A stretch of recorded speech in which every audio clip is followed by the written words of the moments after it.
본 방송에서 제공하는 투자 정보는 투자 판단에 대한 조언입니다. 방송에서 제공하는 주식의 가치, 가격 상승 및 가격 하락에 대해서는 방송사에서 보장하지 않습니다. 네, 시청자 여러분 안녕하십니까. 마감인박 60분의 승부 시작합니다. 한수정입니다. 글로벌 경제가 불안하다 보니까 우리 시장도 조정을 좀 크게 받고요. 이런 시장 상황에서 갈피를 잘 못 잡고 계신 분들 많으실 것 같습니다.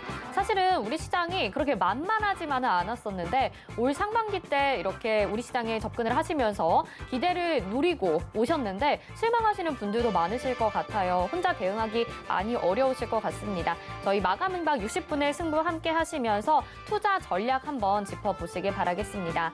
유튜브를 통해서도 같이 방송 참여 가능합니다. 유튜브 검색창에 서울경제TV 검색을 하시고요. 지금 이 실시간 방송 보시면서 방송에 대한 내용이나 또 오늘 시장에 대한 내용들 댓글로 남겨주시면 저희가 이 내용도 반영해서 또 언급을 해드리도록 하겠습니다.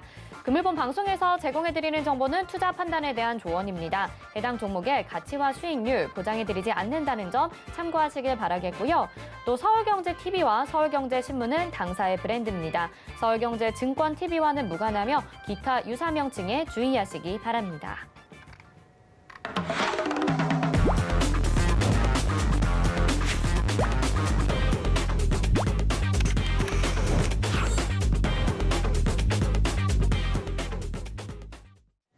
네, 오늘의 첫 번째 순서 최재원의 도전 백전백승 코너입니다. 이 시간 기다리시는 분들 많으신데 또 금요일은 최재원 전문위원님 1시간 동안 여러분과 함께해 주신다고 하는데요. 먼저 인사부터 드려볼게요. 위원님 안녕하세요. 네, 안녕하세요. 네. 사실 시장 분위기가 워낙 좀 좋지가 않아서 오늘 좀 어렵게 보내고 계신 분들 많으실 것 같아요. 그중에서도 헝다그룹 이슈가 연일 좀 끊이지 않고 뉴스 보도가 나오고 있거든요. 이 내용 좀 먼저 짚어주세요.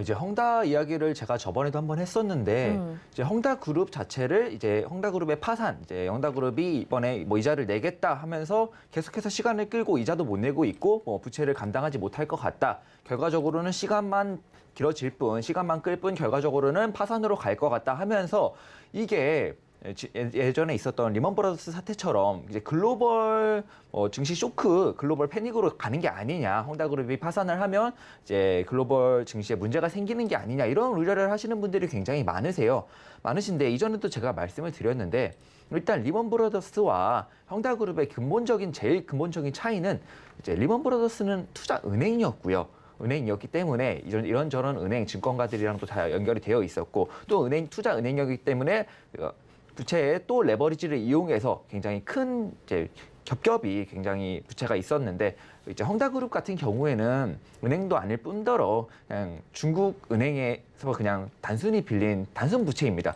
금액이 아무리 크더라도 단순 부채이기 때문에 헝다그룹이 원래 상하이방 세력이라고 현재 시진핑 주석과는 굉장히 다른 세력인데 네. 이미 알고 있었어요. 이 상하이방 세력이기 때문에 이 시진핑이 세 번째 집권을 하게 되면 지금 거의 결정이 났기 때문에 세 번째 집권을 하게 되면 잘못된다. 자기들은 이제 할 수가 없으니까 이미 잘못될 걸 알고 계속해서 배당으로 돈을 빼놨었습니다. 그렇기 때문에 헝다그룹은 지금은 현재로서는 고배당으로 돈을 이미 다 가져간 상태고 돈 다 가져가고 일 터지니까 그냥 회장직에서 내려와 버렸죠. 나도 이제 단순히 주주다 이래버리는데 이미 배당으로 가져간 돈 자체가 수십조가 될 정도로 이미 회사에 있는 돈은 다 가져가고 현재는 껍데기만 남은 상태다. 그러니까 부채가 감당이 안 되는 겁니다. 부채가 감당이 안 되고 결과적으로는 파산 수순을 밟을 것 같아요. 이제 시진핑 주석의 좀 의지에 따라 다른 것 같은데 이 헝다그룹 이 회사를 살려둘 거냐 아니면 회사를 날리고 뭐 은행 부채를 대신 갚아주면서 은행만 지고 갈 거냐 뭐 이렇게 결정을 해야 될 것 같은데 이제 중국 내부의 문제일 뿐 이 중국 헝다그룹이 뭐 세계적인 뭐 은행들이나 세계적인 뭐 증권 회사들, 뭐 펀드들이랑 크게 레버리지 상품을 일으킨 것도 없고요. 그렇기 때문에 헝다그룹 자체가 좀 세계적인 글로벌 증시 악재로 다가올 일은 없다고 보시는 게 맞습니다. 다만 이제 헝다그룹보다도 중국 내부에 최근에 있었던 에너지 문제, 전기 부족 문제, 우리나라를 제외하고는 지금 전 세계적으로 유럽부터 시작된 전력난이 지금 계속해서 이어지고 네네. 있죠. 이게 지금 친환경 에너지 사업으로 조금 준비가 안 된 상태에서 급격하게 변화를 시도했기 때문에 지금 일어난 사태라고 보여지는데 현재 친환경 에너지가 공급이 수월해지지 않으면서 공급이 잘 안 되면서 굉장히 이런저런 전력난이 일어나고 있고 그렇기 때문에 지금 원자재 값이 다 폭등을 하고 있죠. 이렇게 되면은 굉장히 큰 문제입니다. 오히려 이게 더 큰 문제고 헝다그룹 이슈 자체는 뭐 아무리 악재가 나오고 뭐 당장 파산을 한다 해도 여러분들이 그렇게 체감할 만한 글로벌 악재로는 작용하지 않을 것 같습니다. 다른 분들의 의견도 비슷한 것 같아요. 헝다그룹도 문제지만 지금 중국의 전력난이 더 심각하다 이런 말씀을 해주셨습니다. 근데 중국도 중국인데 미국도 지금 금리 인상 이슈 때문에 앞에서도 저희가 오늘장 내일장에서 허인 교수님과 함께 이야기 나눠봤었거든요. 근데 금리 인상하게 되면 이것도 또 증시에 타격이 있을 것 같아서 계속 악재만 나오는 거 아닌가요? 이제 파월 연준 의장이 네. 어제도 그렇고 엊그제도 그렇고 새벽에 이제 뭐 글로벌 이제 인사들이랑 미팅이 있었습니다. 이제 온라인으로 하는 화상 미팅이 있었고 거기서 이제 파월 연준 의장의 의견이 제일 중요하잖아요. 아무래도 연준 의장이니까. 그래서 의견을 들어보면 파월이 하는 얘기는 인플레이션인 거 안다. 어느 정도 인플레이션인 건 아는데 이거는 여기서 더 크게 인플레이션이 일어날 것 같지는 않고 우리가 그거를 조절할 거고 다만 인플레이션이 이 정도 인플레이션에서 조금 길어질 것 같다. 뭐 이런 이야기를 하더라고요. 그래서 이제 금리 인상 같은 경우는 지금 당장은 카드로 생각하지 않고 있지만 만약에 금리가 인플레이션이 여기서 더 심해진다면 어떡할 거냐라는 질문에 그때는 우리가 준비한 카드를 쓰겠다 하면서 이제 금리 인상을 좀 암묵적으로 암시를 했습니다. 암시를 했고 이게 금리 인상, 미국의 금리 인상 같은 경우는 미국의 유가랑 굉장히 좀 밀접하게 관련이 있는데 유가가 이제 미국이 원래부터 세계 1위 강대국이었지만 네. 갑작스럽게 더 강해진 중국이 아무리 지금 고성장을 하더라도 넘어볼 수 없는 그 이유가 미국은 이 셰일 혁명 이후에 훨씬 더 이제 세계 1위 나라로 네. 세계 1위의 나라로 좀 이렇게 자리를 잡았습니다. 자리를 잡았고 그만큼 이제 유가가 미국이 정치적인 수단으로도 많이 사용을 하고요. 그래서 미국 유가가 굉장히 중요한데 이 금리 인상을 늦추려면 유가를 눌러야 돼요. 유가를 미국은 의도적으로 누를 수가 있어요. 의도적으로 누를 수가 있는데 유가를 지금 누르지 않고 있죠. 유가도 계속 상승하잖아요. 계속 상승하고 있습니다. 네. 그렇기 때문에 금리 인상을 늦출 만한 지금 명분이 없습니다. 이게 금리 인상 제가 이전 강의에서도 한번 이야기를 했었는데 금리 인상 스태그플레이션 이야기가 요즘 계속해서 들리죠. 이게 일어날 법하니까 들리는 겁니다. 여러분 사람들이 이제 괜히 우려하는 거냐, 음모론이냐, 뭐냐 하는데 이게 결과적으로 일어날 법하고 현재 상황이 이러기 때문에 현재 이런 상황에 처해 있기 때문에 일어날 수 있는 일이니까 사람들이 많이 우려를 하는 거고요. 연준 의장 당연히 금리 인상하기 싫겠죠. 돈 시원하게 다 풀었는데 코로나19 쇼크로 돈을 이제 전 세계 시장에 다 풀었는데.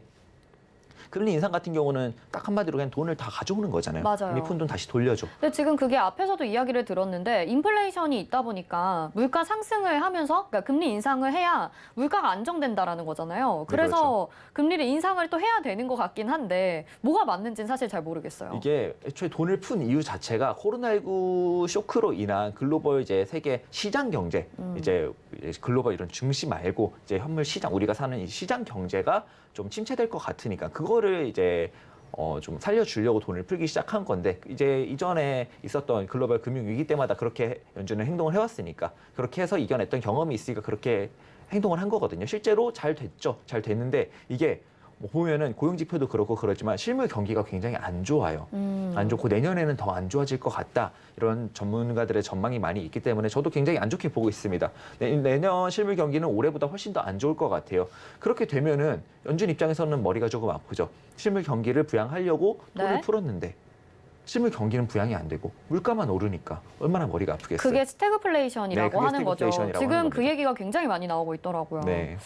어떻게 돼도 상황이 안 좋은 거 아닌가요, 그러면? 네, 어떻게 돼도 상황이 안 좋은 거기 때문에 그러면 어차피 경기 침체는 어차피 경기라는 게 원래 주식도 항상 그렇잖아요. 올라가기만 하는 거 없고 내려가기만 하는 거 없다. 이게 제가 맨날 하는 말인데 경기라는 것도 항상 호황일 수만은 없는 겁니다. 호황기가 있으면 당연히 불황기도 있는 건데 네. 이제 불황기를 좀 늦추려고 계속해서 하는 거죠. 그렇다면 불황은 불황이니까 이거를 굳이 억지로 막으려고 하지 말고 더 안 좋은 일이 일어나기 전에 인플레이션이 더 안 좋은 일입니다. 인플레이션은 여기서 더 심해지면 나중에 되돌릴 수 없는 일이 벌어지기 때문에 회복하는데도 훨씬 더 오랜 시간이 걸리게 돼요.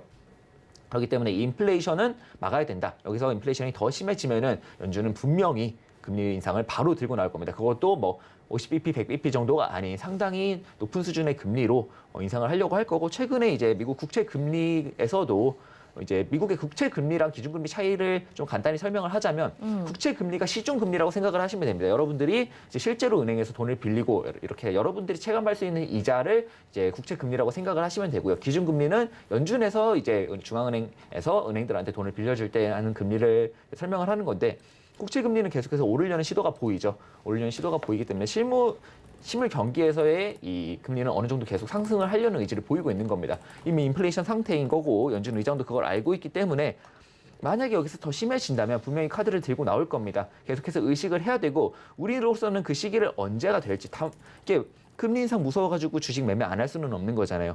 그냥 굉장히 좀 계속해서 연준 의장의 말뿐만이 아니라 좀 미국의 이런저런 지표들, 이런저런 흐름들을 계속해서 지켜보면서 이제 이제 더 이상 피할 수 없을 때 분명히 금리 인상을 들고 올 거기 때문에 의식을 하면서 항상 너무 이제 코스피가 막 4천을 가네 뭐 이런 좀 희망을 갖기보다는 좀 올라갈 때 주식이 올라갈 때는 조금씩 정리를 해가면서 현금화를 하면서 리스크 관리를 하는 이런 좀 리스크 관리가 필요하지 않을까 이렇게 생각을 합니다. 네, 알겠습니다. 자, 시장이 워낙 좀 불안하다 보니까 처음부터 약간 어려운 얘기들로 시작을 한 것 같아요. 하지만 오늘장, 내일장에서도 계속 들으시고 또 마감이박 60분을 승부해서 2번 들으시니까 조금은 이해가 되셨을 거라는 생각이 듭니다. 아직도 내가 좀 어렵다 하시는 분들 저희 노란톡방 들어오시면 될 것 같은데요. 샵 0082번으로 최재원 이렇게 문자 보내주시면요. 여기에 대해서 좀 더 재미있고 자세하게 물어보실 수 있으니까요. 답변 받아보시고 지금 시장 상황 어떤지 한번 생각을 해보시면 좋을 것 같습니다. 자, 최재원 위원님과 함께하는 시간 이제 특징적인 테마로 한번 넘어가 볼 텐데요. 일단 오늘 어떤 테마 가지고 나오셨는지 화면으로 확인해 보겠습니다.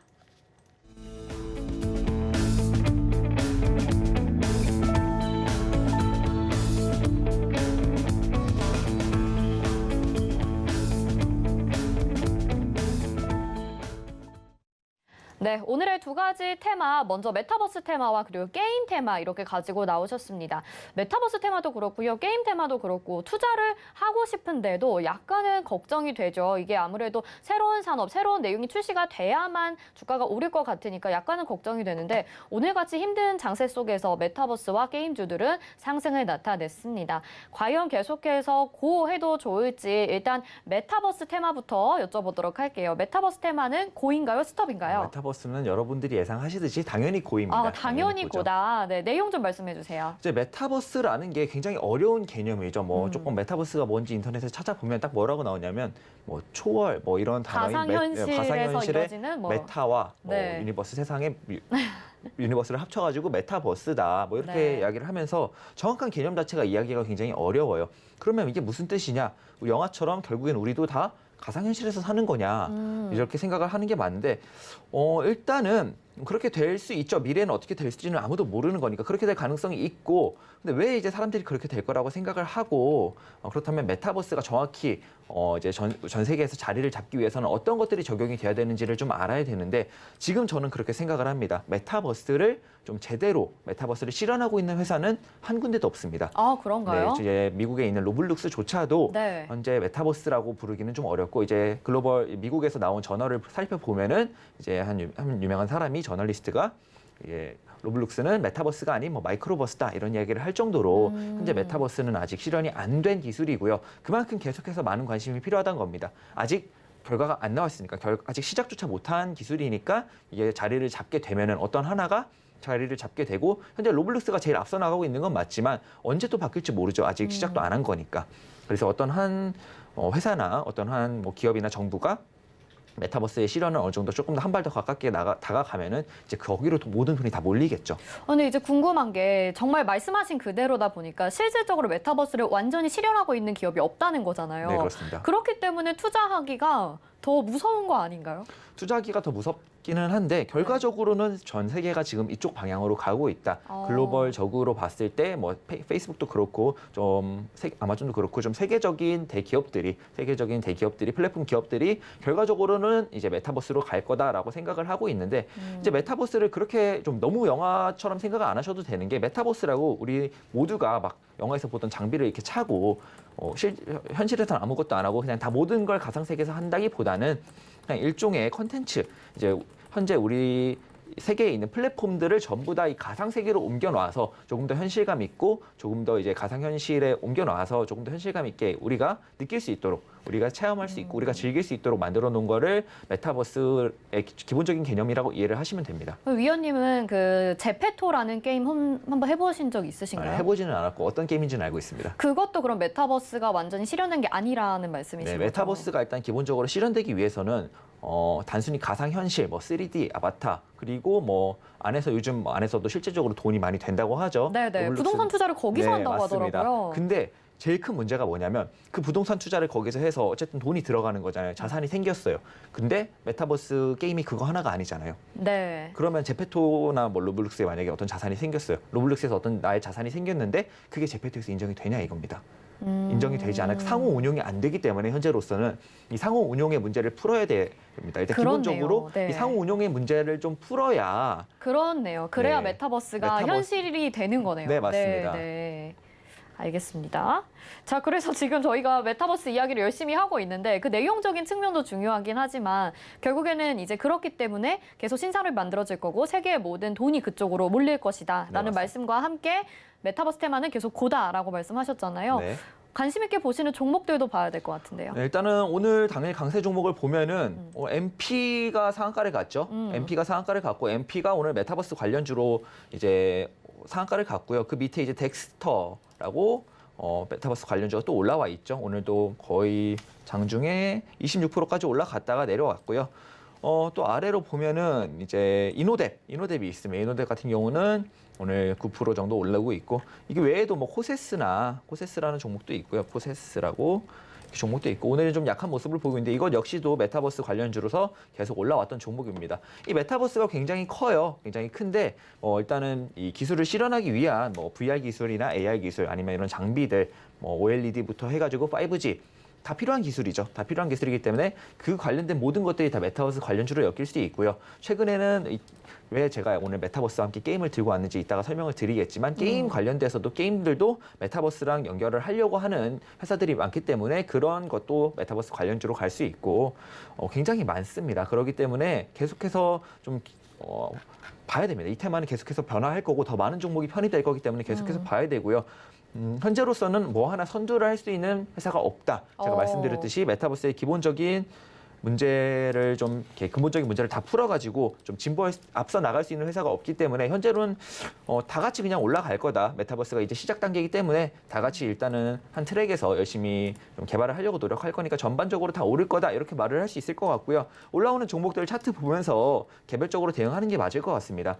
현재로서는 오늘 올라온 MP나 아까 말씀드렸던 덱스터 그리고 이노뎁 정도가 현재로서는 오늘 강한 모습을 보여줬으니까 네. 한동안은 조금 더 메타버스 관련된 이슈가 나왔을 때 조금 더 강한 시세를 보여주지 않을까 이렇게 보고 있습니다. 네. 근데 이제 지금 덱스터나 뭔가 다른 종목들 같은 경우에는 이 메타버스도 메타버스인데 또 오징어 게임 OTT 쪽으로도 엮이면서 강세를 보이고 있잖아요. 그래서 이 테마가 전반적으로 되게 확산이 되는 느낌이거든요. 네. 오늘 상승세 보이지 않았지만 저점 매수 유효한 종목 또 보시는 게 있다면 혹시 알려주실 수 있을까요? 메타버스 관련주 같은 경우에는 제가 오늘 말씀드린 이 네 종목을 제가 좀 관심 있게 보고 있습니다. 네네. 이노뎁 같은 경우는 뭐 사실 가족방에서도 가지고 있고 그다음에 뭐 코세스 같은 경우도 지금 굉장히 조정을 잘 받았어요. 조정을 잘 받고 이제 조정을 거의 끝마무리하는 단계에 와 있기 때문에 코세스 같은 경우는 오늘 시세를 주지 않았죠. 코세스 역시도 메타버스 관련주로서 굉장히 괜찮습니다.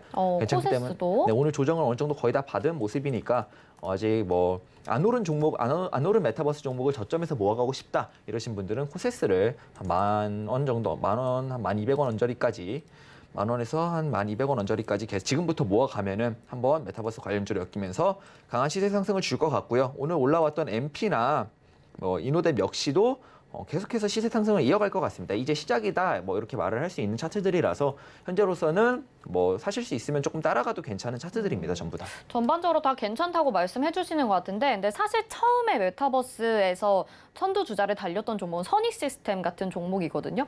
선익시스템 같은 종목도 괜찮을까요? 선익 시스템은 한번 차트를 볼까요? 네. 이 시장에서 대장은 계속 변하고 대장은 계속 변하기 때문에 좀 많이 봐야 되는데 선익 시스템 같은 경우도 조정을 어느 정도 많이 받았죠. 거의 많이 받고 있기 때문에 현재로서는 어느 정도 추세를 전환하려는 의지가 보입니다. 아무래도 이제 선익 시스템과 코세스가 초반에 조금 주목을 받으면서 강세를 보였는데요. 네. 코세스와 마찬가지로 선익 시스템 역시도 이전 1세대 맨 처음에 주목을 받았던 대장주였기 때문에 지금도 여전히 계속해서 관심을 가져도 좋고요. 코세스와 비슷한 흐름 보이고 있는 것 같습니다. 여전히 똑같은 대장주였기 때문에. 근데 이제 장중에 좀 움직임을 보면은 이제 코세스가 강한 날이 있고 선익 시스템이 강한 날이 있더라고요. 네, 예전에 네, 네. 보니까. 그러니까 두 종목이 서로 번갈아 가면서 1, 2등을 다퉜던 때 종목들이기 때문에 현재로서 이전 대장들은 완전히 잊혀진 거냐? 그렇지 않습니다. 메타버스는 계속해서 현재 뭐 정해진 게 없기 때문에 정해진 대장은 없습니다. 없기 때문에 계속해서 번갈아 가면서 올라갈 거고 한동안은 조금 수급을 계속해서 받을 것 같기 때문에 허니 시스템 역시도 코세스와 같이 현재 지금부터 분할로 한 2만 원 정도까지 매수 모아가도 좋을 것 같습니다. 네, 알겠습니다. 자, 메타버스 관련주 살펴봤고 그러면 고라고 계속 말씀하셨습니다. 이번에는 두 번째 테마, 게임 테마로 한번 넘어가 볼게요. 게임 테마는 고일까요? 스톱일까요? 이제 게임 테마는 전반적으로 고인데 네. 일부만 고입니다. 게임은 현재로서는 굉장히 많은 변화를 겪고 있는 테마라고 저는 네네. 생각을 해요. 그래가지고 이 변화를 따라가거나 선두하는 기업들은 분명히 큰 주가 상승이 있을 것이고 그러지 못한 회사들은 NC소프트처럼 이제 큰 하락을 면하지 못할 것 같습니다. 그럼 고해야 되는 종목과 스톱해야 되는 종목을 좀 예시를 들어서 말씀해 주시면 좋을 것 같아요. 네, 일단은 고를 해야 되는 종목, 일단은 대표적으로 오늘 강세 종목에 있는 위메이드입니다. 위메이드. 위메이드 네. 그리고 그다음에 여러분들이 많이 아시는 펄어비스. 펄어비스. 이 두 종목 같은 경우는 많이 올랐어요. 진짜 많이 올랐는데 또 계속해서 관심을 가지셔야 됩니다. 왜냐하면 우리나라에 있는 게임 회사들 중에 메타버스를 제일 잘 이해한 두 회사가 바로 이 두 회사입니다. 그렇기 때문에 이 두 회사는 계속해서 주목을 해봐야 되고 이제 어떤 점을 이해를 했냐고 좀 설명을 보면은 펄어비스 같은 경우는 메타버스라는 게 결국 가상현실이잖아요. 가상현실 게임이어도 가상현실이고 이제 소셜해야 됩니다. 기본적으로 첫 번째 가져야 되는 조건이 갖춰야 되는 조건이 이제 소셜해야 되는 건데 소셜이 무슨 뜻이냐? 남녀노소 누구 온 가족들이 다 같이 남자고 여자고 성별이고 없고 누구 취향도 타지 않고 안에서 좀 어느 정도 행동의 자유도 있어야 되고 그런 좀 소셜적인 개념을 잘 이해해서 만든 게임이 이번에 펄어비스에서 곧 나올 도깨비라는 신작 게임인데 도깨비 이제 트레일러 영상을 좀 보면은 굉장히 행동의 자유도 있고 굉장히 여러 사람 남녀노소 뭐 가족 불문하고 다 어린 친구들까지도 전부 다 들어와서 즐길 수 있게끔 그렇게 메타버스의 소셜적인 개념을 잘 이해해서 게임을 좀 만들어낸 것 같고요. 두 번째로는 위메이드입니다.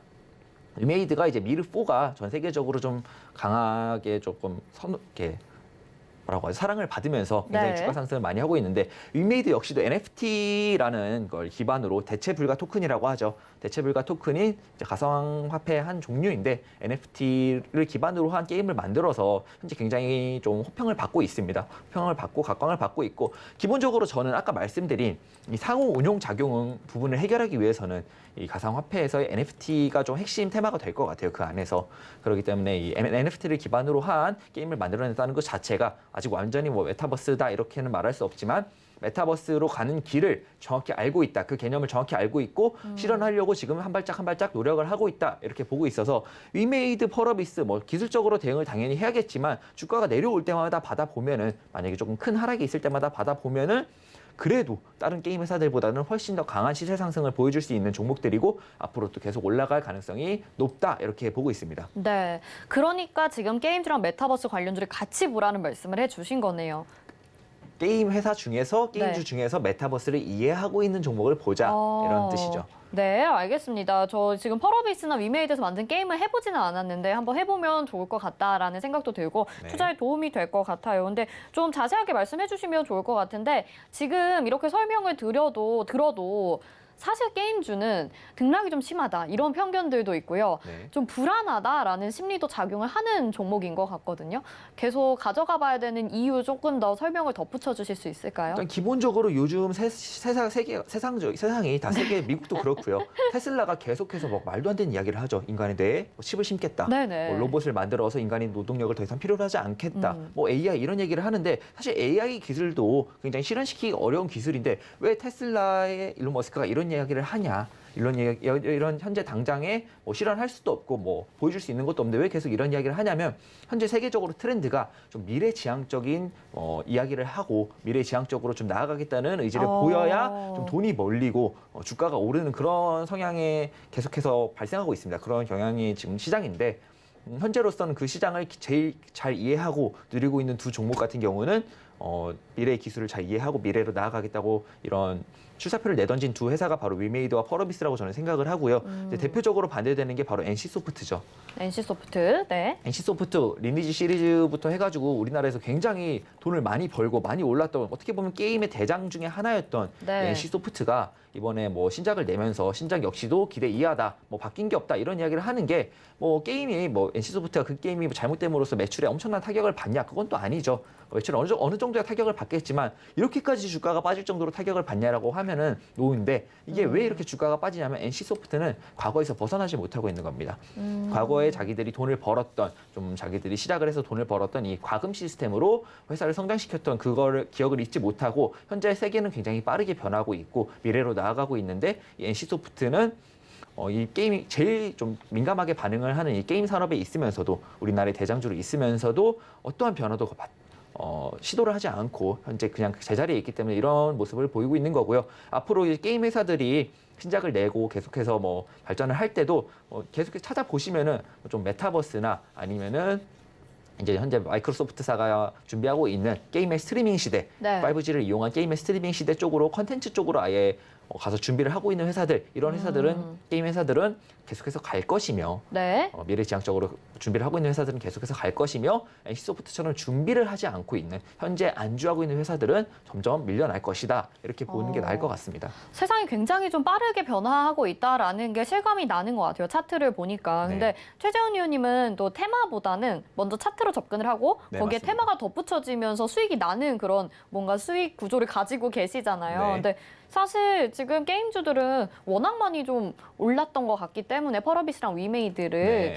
지금 더 가져가 보는 건, 지금 접근하는 건 좀 위험해 보이지 않나라는 생각도 드는데 저점에서 모아간다라는 말씀이신 거죠? 아니죠. 지금 타도 저는 나쁘지 않다고 생각을 그런가요? 합니다. 지금도 막 고점이다 이렇게 볼 수가 없는 게요. 오. 이제 가는 것들이 계속 갑니다. 가는 것들이 계속 가고 현재 이제 좀 미래를 조금 나아가고 있는 회사들에 전 세계적으로 돈이 몰리고 있습니다. 굉장히 큰 돈이 몰리고 있고 물론 증시 전체가 다 빠지면 어느 정도 타격을 받겠지만 그럼에도 이런 회사들이 조금 더 반등도 빠르고 상승도 빠르기 때문에 물려도 탈출할 수 있고 미래에도 계속해서 지금 많이 올랐죠. 82,000원인데 펄어빗 위메이드 같은 경우는 82,000원인데 미래에 이것보다 더 오를 가능성이 있다고 저는 말할 수 있습니다. 미래에 더 오를 거다 그러면은 이렇게. 지금 펄어빗이랑 위메이드도 있지만 저점이라고 생각되는 종목도 있을 것 같긴 하거든요. 게임주 중에 저점이라고 봐야 될 종목 어떤 게 있을까요? 게임의 저점이라고 봐야 될 종목은 차트를 한번 다 돌려봐야 되는데 네. 현재로서는 딱 메타버스 관련돼서 저점이다 이렇게 제가 딱 말씀드릴 수 있는 회사는 없을 것 같습니다.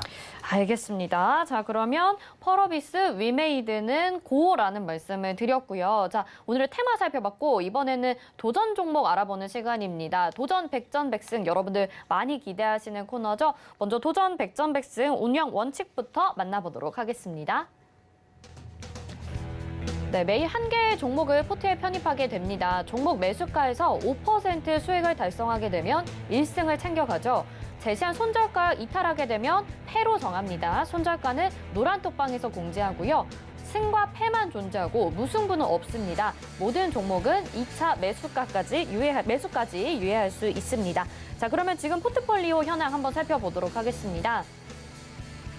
이번 주부터 시작을 했죠. 월요일부터 시작을 했는데 시작하자마자 코아스가 승을 거뒀습니다. 5% 익절했고요. 사실 상승률은 더 높았습니다. 그런데 1승 가져갔고요. 이즈미디어, 노랑풍선, 코데즈 컴바인, 화수목 이렇게 종목이 편입이 됐고요. 아직까지는 승을 거두지는 못하고 있는 상황입니다. 그래서 추세를 살펴봐야 될 것 같고요. 자, 그러면 하나하나 분석해보기 전에 오늘의 종목부터 확인해 보도록 하겠습니다. 오늘의 도전 종목 바로 현대해상입니다. 금리 인상, 테이퍼링 관련주 이렇게 보내주셨거든요. 자, 하나씩 확인을 해보도록 하겠습니다. 네, 오늘의 도전 종목은 현대해상이었습니다. 금리 인상과 테이퍼링에 관련된 이슈로 가지고 왔다 하셨는데 위원님 원래는 차트 먼저 보시잖아요. 네. 근데 오늘은 테마를 딱 붙여가지고 가지고 나오신 것 같아요. 네. 어떤 이유에서인지 하나씩 들어볼게요. 당연히 차트를 먼저 보고 종목을 뽑은 다음에 그런 이게 건가요? 왜 차트가 좋지를 찾아보니까 그런 거였던 거예요. 맞아요. 이제 금리 인상이 곧 있을 것 같지라고 네네. 생각을 해서 붙인 겁니다. 알겠습니다. 저 현대해상 자세한 내용 좀 들어볼게요. 현대해상 같은 경우는 차트로 먼저 봤어요. 차트로 현재 굉장히 좋은 모습을 보이고 있고 돌파를 하려고 하는 모습을 보여가지고 갖고 왔고요. 어떻게 보면은 저항 돌파다 이렇게 볼 수 있는 종목입니다. 저항 돌파다 이렇게 볼 수 있는 종목이고 오늘 마감으로 26,200원 위에서 마감할 것 같죠. 곧 20분 종가 들어가는데 20분에 26,200원 위에서 마감한다면 여기서 추가적인 상승이 나올 것 같다 이렇게 굉장히 보고 있고요. 이제 금융주나 보험주들이 금리 인상이 되면은 굉장히 많이 오르는 이런 금리 인상 관련주라고 합니다. 금리 인상 테이퍼링 관련주라고 하고 왜 그러나 좀 찾아봤더니 좀 안전 자산으로 분류가 되면서 그렇다고 하네요. 은행 관련된 종목들은 좀 금리가 오르면 당연히 수혜를 받으니까 좀 직결적으로 연결을 받는 수혜주고 보험 같은 경우는 조금 사이드로 받는 그런 것 같은데 현대해상 차트가 현재 굉장히 좋습니다. 제가 제일 좋아하는 돌파 차트고 현재 좀 이전 종목들을 보면은 이제 한 종목만 조금 지지를 받는 종목을 고른 거고 나머지 종목들은 전부 다 돌파 종목을 골랐는데 시장이 안 좋죠. 많이 안 좋습니다. 시장이 안 좋은 만큼 돌파 종목들이 조금 더 상승 의지가 있던 종목들이다 보니까 더 잘 네. 버티고 밀리지 않는 모습을 보여주고 있습니다.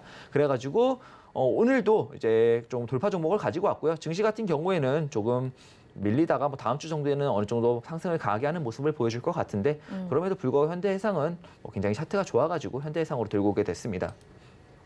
네, 그럼 현대해상 매수가는 어느 정도로 보고 계신가요? 현대해상은 오늘 이제 종가 들어갔으니까 종가 매수를 하겠습니다. 종가 매수로 네. 알겠습니다. 자, 현대해상 잠깐 여기서 멈춰보도록 하겠고요. 네. 그러면 지금 종목들 이번 주에 편입이 됐던 종목들이 있는데 하나씩 리뷰 먼저 좀 짚고 그다음에 현대해상 다시 이야기 넘어가 볼게요. 네. 일단은 이즈미디어부터 볼까요? 네, 이즈미디어 같은 경우는 23,450원 부근을 돌파했다. 돌파했다 이렇게 해가지고 단기 저항 돌파로 가지고 왔고요. 여전히 이 증시가 굉장히 안 좋았죠. 오늘 막 장중에 코스피가 한 마이너스 1.6%, 8%까지 봤던 것 네, 같은데 그럼에도 네. 불구하고 굉장히 여기 부근을 한번 돌파한 후에 이탈할 생각이 없습니다. 굉장히 강하게 지켜주고 있고 이런 종목 같은 경우에는 올라갑니다. 올라가니까 다음 주에는 성공으로 처리될 것 같아요. 이즈미디어는 문제 없이 처리될 것 같고 그다음에 다음 종목은 뭐죠? 노랑풍선이죠. 노랑풍선. 노랑풍선 같은 경우도 똑같습니다. 돌파 종목들이 굉장히 이런 모습을 잘 보이고 있어요. 16,700원 부근을 돌파한 다음에 아무리 증시가 안 좋아도 딱 지켜주면서 이탈할 생각이 없습니다. 마찬가지로 잘 지켜주었기 때문에 다음 주는 증시가 이번 주보다 훨씬 괜찮을 거예요. 그러니까 올라갈 겁니다. 노랑풍선 역시도 좀 어렵지 않게 5% 수익권 달성할 수 있을 것 같고요. 그 다음이 다음이 코데즈 컴바인이죠. 네, 코데지 컴바인 이거 같은 경우는 돌파가 아니었죠. 제가 이제 코데지 컴바인에 대해서 설명을 드릴 때 말씀을 드렸는데 코데지 컴바인 같은 경우는 강한 지지 라인을 좀 잘 지키고 반등을 하는 모습이라서 들고 왔고 아무래도 제가 요즘 관심 있게 보고 있는 남북 경협주랑 엮여 있기 때문에 들고 왔습니다. 굉장히 좋은 테마로 갖고 있다고 생각을 하고 현재 굉장히 좋은 모습 보이고 있고요. 현재 뭐 그렇게 나쁜 모습이 아닙니다. 현재 증시가 안 좋아가지고 조금 밀렸을 뿐이지 차트가 조금 막 올랐다가 이게 무슨 차트인지 조금 어려운 차트 모습을 보이고 있지만 이러다가 올라갈 것 같아요. 이 종목 역시도 좀 크게 어려움 없이 올라갈 것 같으니까 세 종목 전부 다 아직 성공은 못했지만 다음 주 한 월요일, 화요일, 늦어도 수요일 안에는 세 종목 다 성공을 바라볼 수 있지 않을까 이렇게 바라보고 있습니다. 알겠습니다. 자, 그러면 이 세 종목들 오늘 시장이 굉장히 어려운 상황에서도 잘 버텨줬거든요. 지금 시장 상황에서 신규 매수 접근 가능한가요? 신규 매수 접근 이제 제가 말씀드렸던 이제 매수가가 있죠. 우리 도전 100점 100승은 정해진 매수가가 있는데 매수가 이하라면 언제든지 세 종목 다 신규로 접근하셔도 괜찮습니다. 정해진 매수가 안에서는 신규 매수해도 괜찮다라는 의견 주셨고 네. 1승을 거뒀던 이 코아스라는 종목도 지금 계속 가져가 봐도 좋을지 사실 코아스는 더 강했던 게 오늘 같은 장에서도 1.5% 정도 상승을 해줬거든요. 코아스는 목표가 어느 정도로 승을 거뒀지만 네. 그래도 더 욕심을 부린다면 어느 정도까지 보시나요? 이게 코아스를 제가 원래 오늘 코아스가 너무 좋아가지고 네. 제가 또 경협주 최근에 막 엄청 좋게 말을 했잖아요 많이. 그래서 오늘도 코아스를 들고 가야 되나 또 5% 가져갈 수 있으니까. 근데 오늘은 조금 그래도 아직 그 코데지 컴바인이 있으니까 좀 네. 다른 종목을 가져가 보자 했고요. 코아스는 방금 말씀드렸듯이 또 한번 내볼까라고 생각할 정도로 현재 좋은 모습을 보이고 있고 지금 추가적으로 봤을 때 경협주는 한번 크게 오를 것 같아요. 무슨 뜻이냐면 코아스는 이 자리에서 한 20%가 넘는 파동이 나올 것 같습니다. 현재 20%가 넘는 거래량 이렇게 장대 양봉 거래량이 힘이 실리는 장대 양봉이 나올 것 같고 현재 보면은 거래량이 굉장히 약해요.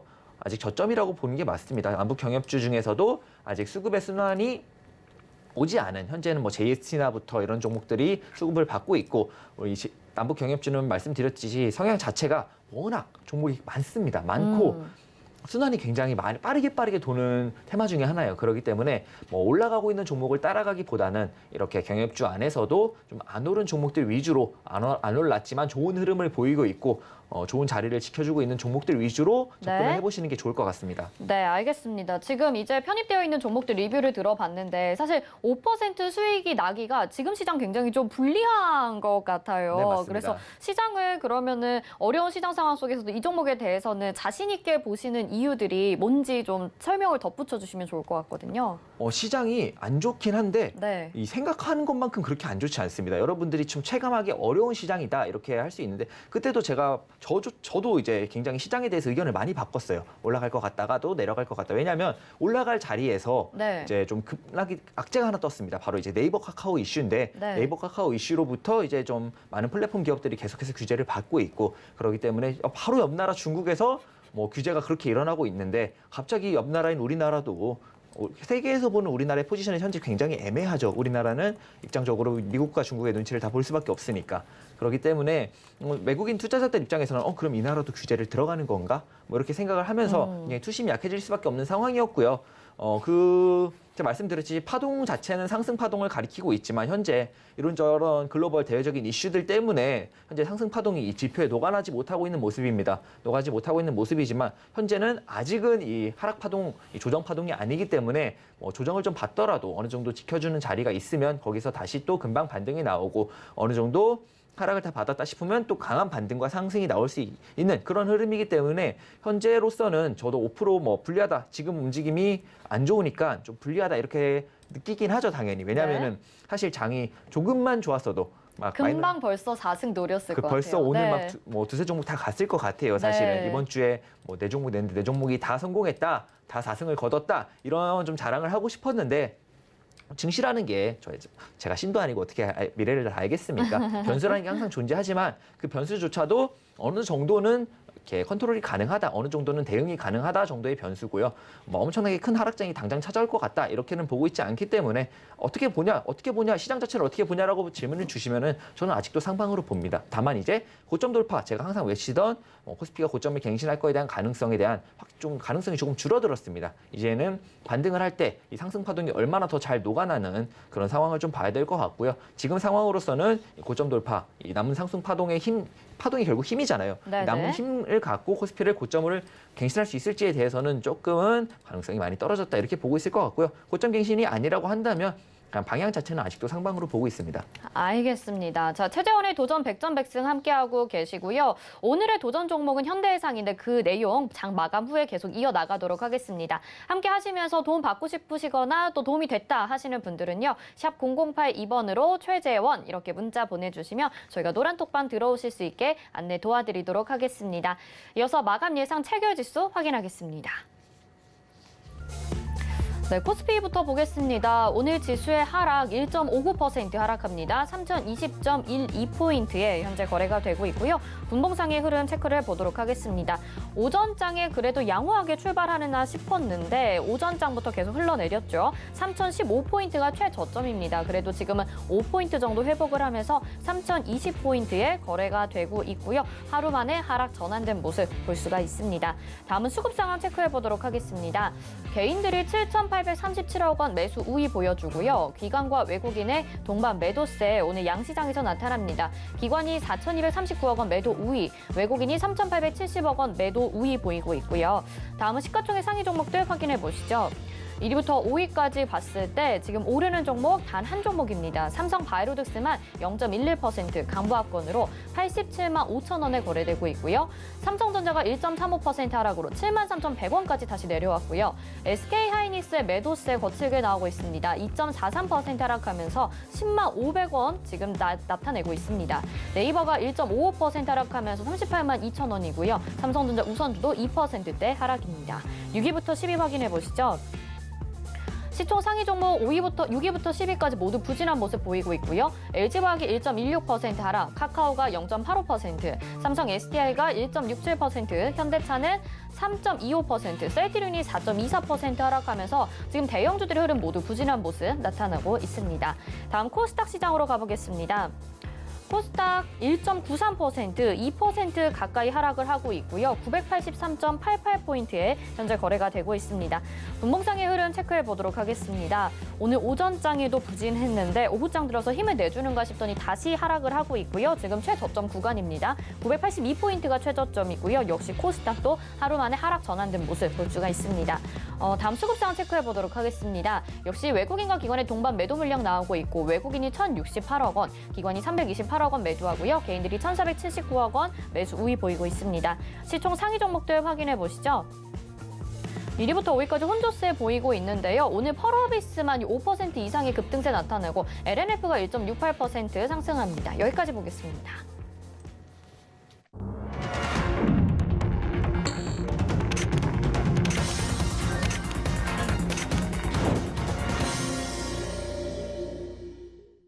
네, 오늘 장 이렇게 마감이 됐습니다. 좀 힘든 시장 상황이 연출이 됐고요. 마감장 이제 동시호가 구간 정리되는 거 저희 확인을 이따가 좀 해보도록 하겠고요. 계속해서 도전 백전백승 이야기 나눠보도록 하겠습니다.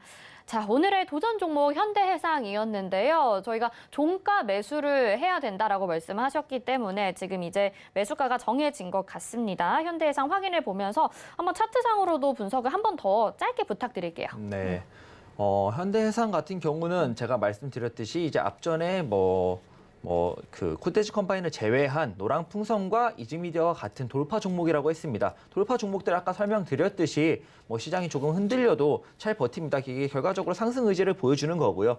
상승을 굉장히 할 수 있다, 할 것 같다 이렇게 보는 게 맞는 것 같고 돌파 종목이 현재 강한 모습을 보이고 있기 때문에 다른 종목 좀 더 올라갈 수 있는 종목을 가지고 오려고 했지만 현재 시장 상황 때문이라고 말하기는 좀 애매하지만 새 종목이나 밀려 있으니 빠르게 성공을 거둘 수 있는 돌파 종목을 가지고 왔습니다. 네. 오늘 26,200원 돌파 후에 마감을 잘 했고요.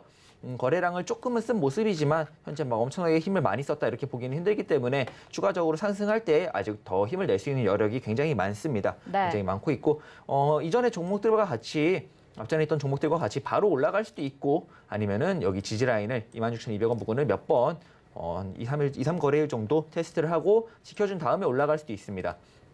꼭 오늘 종가에 안 사셔도 되지만 이런 돌파 종목 같은 경우에는 한 가지 변수가 있어요. 뭐죠? 약간 높지 않은 확률인데 바로 가는 경우입니다. 오. 시간의 단일가로 막 갑자기 5% 이상 상한가를 가거나 아니면 돌파했기 때문에 다음 거래일에 바로 좀 높게 갭상승을 뜨면서 올라가 버리던가 좀 이런 문제들이 많아가지고 이런 돌파 종목 같은 경우에는 항상 1차를 종가에 하든 아니면은 전 비중을 다 종가에 하든 종가에 하는 게 좋습니다. 결과적으로 돌파하고 상승의 의지만 확실하다 싶으면은 돌파 종목은 좀 변수 차단을 위해서 종가 매수를 좀 하는 게 좋다 이렇게 네. 말씀을 드리고 싶습니다. 지금 그러면 매수가가 26,500원으로 정해졌고 더 큰 돌파가 이제 나올 수 있다라고 말씀하시면서 좀 미리 매수하셨길 저희도 기대를 해보겠습니다. 근데 이제 금리 인상과 테이퍼링 이슈로 이 종목을 가지고 나오셨는데 혹시 이 종목도 배당이 어느 정도 있나요? 보통 제가 알기로 금융주와 보험주들은 배당이 조금 있는 걸로 알고 있습니다. 그러면은 단기적으로 5% 수익만 우리가 챙기지 말고 좀 장기적으로 가져가 보면 좋지 않을까라는 생각도 드는데 어떻게 보시나요? 현대해상 같은 경우는 장기적으로 봐도 굉장히 좋은 종목이죠. 아까 말씀드렸듯이 금리 인상 결국에는 할 것 같습니다. 올해 할 것 같아요. 네네. 올해 할 것 같은데 이거 당장 10월에 할 것 같다 이렇게는 보기 힘들고 현재 금리 인상을 올해 할 거라고 생각하시는 저는 건가요? 올해 말이나 늦어도 내년 초에는 하지 않을까. 왜냐하면 지금 어. 유가조차도 누르지 않고 있고 미국 자체가 조금 금리 인상을 미뤄야지 이렇게 보고 있지 않습니다. 굉장히 그런 의지가 잘 안 보이기 때문에 현재로서는 올해 11월이나 12월에 있을 수도 있다 정도로 생각을 하시면 될 것 같고 아무래도 금리 인상 자체가 미국보다는 중국이나 유럽 쪽에서 먼저 좀 크게 나올 수 있다 이렇게도 보고 있어가지고 중국과 유럽이 먼저 하더라도 꼭 미국이 금리 인상을 해야 이 글로벌적으로 문제가 되는 게 아니라 글로벌 증시 시장에 타격을 입는 게 아니라 유럽이나 중국 쪽에서 먼저 금리 인상을 하더라도 이게 시작이 되는 겁니다. 결과적으로 미국만 볼 게 아니라 중국이랑 유럽의 포지션도 봐야 되는데 지금 다 굉장히 많이 힘들죠. 많이 힘들기 때문에 금리 인상 그렇게 좀 멀리 있는 일이다 이렇게 보기는 좀 힘들 것 같고요. 당장 있을 일은 아니기 때문에 증시 걱정은 그렇게 크게는 안 하셔도 된다 이렇게 네. 보고 있고 어차피 결과적으로 금리 인상을 하게 되면은 현대해상 같은 경우는 금리 인상 관련주 수혜주기 때문에 좀 장기적으로도 큰 상승 보여줄 수 있다. 난 다른 종목들 다 내려갈 때 현대해상은 오를 수 있다 이렇게 생각을 하시면서 현재 자리 저점이라고 봅니다. 저는. 이 돌파라는 게 상승을 시작한다 이렇게도 볼 수 있어가지고 현재도 저점으로 보고 있기 때문에 조금 장기적으로 가져가고 싶으신 분들은 이제 이 도전 백전백승과는 별개로 장기 포트에 넣어놓고 조금 모아 가셔도 내려올 때마다 모아서 매매하셔도 괜찮을 것 같습니다. 네, 알겠습니다. 자, 오늘의 도전 종목 5번째 도전 종목입니다. 현대해상이고요. 손절가는 저희가 또 노란톡방에서 공개를 하고요. 여러분들 5% 수익만 챙기시면 저희가 승으로 인정하기 때문에 꼭 그 수익 계속 챙겨가셔서 여러 종목으로 계좌가 부풀리는 상황 좀 즐겨보시면 좋을 것 같습니다. 또 함께 하시고 싶으신 분들도 노란톡방 들어오시길 바랄게요. 샵 0082번으로 최재원 이렇게 문자 보내주시면 들어오실 수 있게 저희가 답장 보내드리도록 하겠습니다.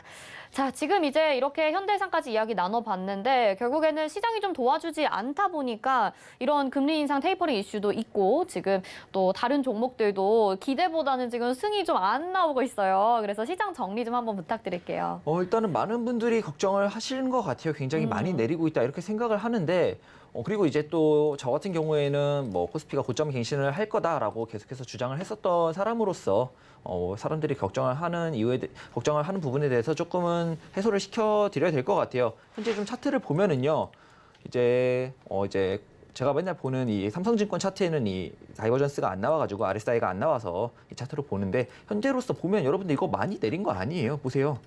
많이 올랐다가 이제 조정을 좀 받는 모습인데 네. 현재 상승 파동의 여력이 많이 남아 있고 이걸 다이버전스가 뭐냐? 하락 다이버전스, 상승 다이버전스 좀 설명하자면 하나의 매매법으로 좀 굉장히 긴데 이렇게 일봉상의 저점이 갱신이 되었을 때 RSI에서 저점이 갱신이 안 되고 RSI는 저점 갱신이 안 되었는데 여기는 이 지표상에서는 저점 갱신이 된 경우를 이제 상승 다이버전스다. 이제 상승하는 지표로서 많이 봅니다. 여전히 상승 여력이 많이 남아 있고 여기서 이렇게 올라갈 확률이 높습니다. 아직 이 상승 파동이 하나 남아 있고 현재 과매도 구간에 돌입해 있기 때문에 이 코스피가 현재 막 여기를 깨고 엄청나게 큰 하락을 할 거다 이렇게는 보기가 어렵고요.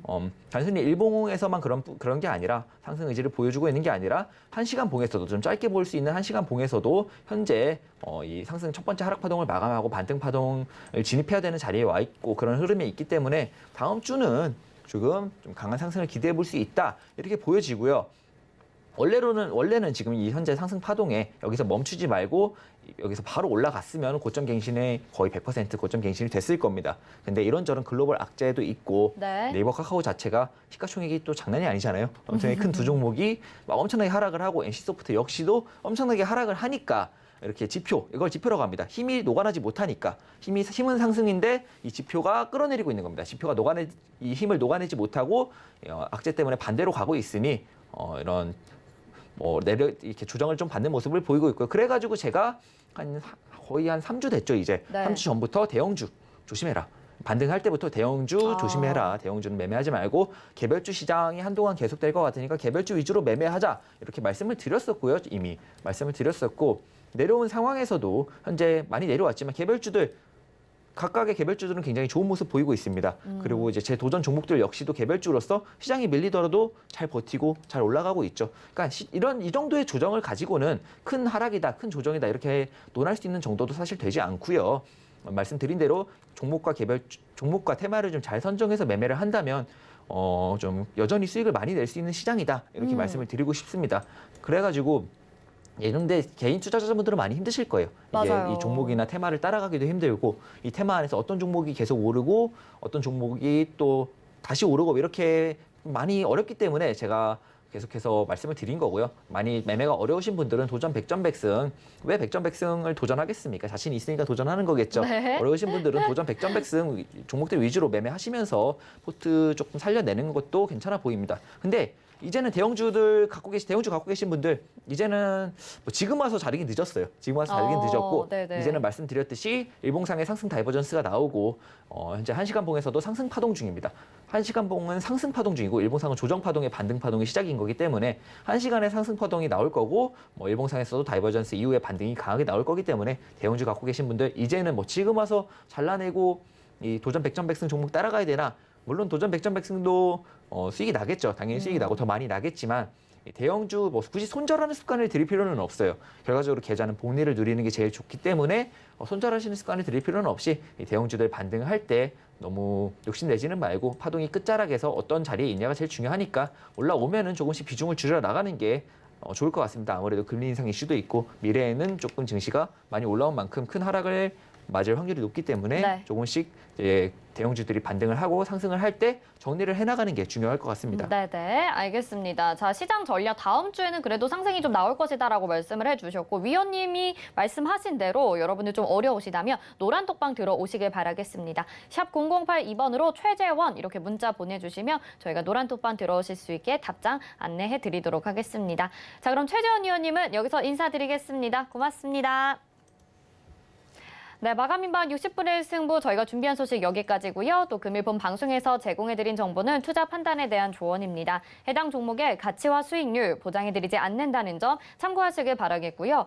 또 서울경제TV와 서울경제신문은 당사의 브랜드입니다. 서울경제증권TV와는 무관하며 기타 유사 명칭에 주의하시기 바라겠습니다.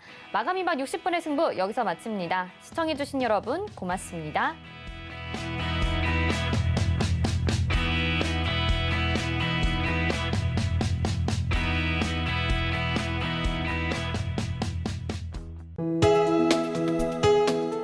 본 방송에서 제공하는 투자 정보는 투자 판단에 대한 조언입니다. 방송에서 제공하는 주식의 가치, 가격 상승 및 가격 하락에 대해서는 방송사에서 보장하지 않습니다.